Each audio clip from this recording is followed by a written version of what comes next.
What springs to most people's mind when they hear the words Japanese wrestling games is undoubtedly the Fire Pro Wrestling series.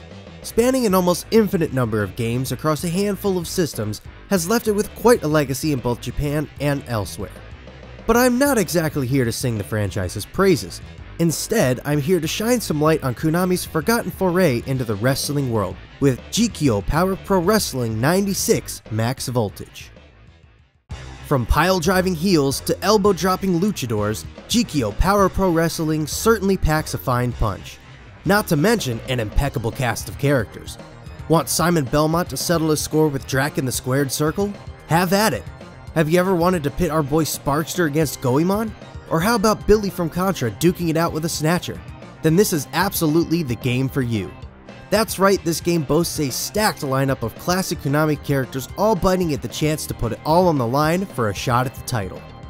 And the matches one can set up are a dream crossover that wasn't surpassed until the likes of Marvel vs. Capcom and Smash. Jikkyō Power Pro Wrestling definitely takes a page from the Fire Pro series as it controls much of the same.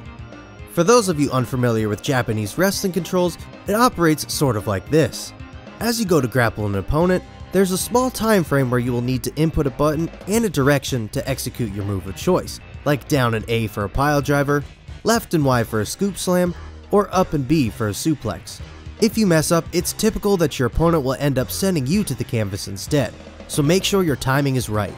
Compared to most Fire Pro Wrestling games of the era, pulling off your bigger moves and maneuvers is a taller order in this game.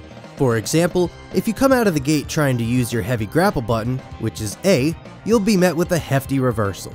Instead, use your weak and medium grapples, which are Y and B respectively, to toughen them up. So much like in real wrestling, you have to whittle down your opponent before laying the smackdown on them. Now I must admit, as someone who has dumped countless hours into the SmackDown and AKI engine games, this system does make for quite a learning curve, but after a few rounds I've usually got the gist of it. Although the arcade-like flow of the WWF games is sorely missed here. Not to say that you can't get a good flow going, as it is possible, it's just that this game typically moves at a more mature pace. Of course, I have to talk about the game's gorgeous silicon graphics.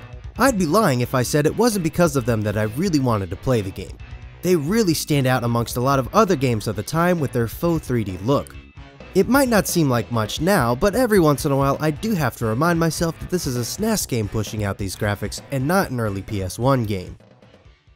While not the greatest wrestling game for the system, as that title goes to Super Fire Pro Wrestling X Premium, Jikkyō Power Pro Wrestling 96 Max Voltage is still a worthy opponent worth going a few rounds with based on the character matchups alone.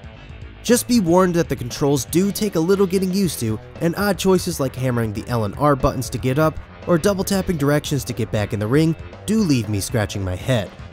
If you really want to get into this game, I highly recommend heading over to GameFAQs and looking at one of the guides there and grabbing the fan translated ROM for ease of play. So next time you're looking for a real stunner of a game, give me a hell yeah and grab a copy of Jikkyō Power Pro Wrestling.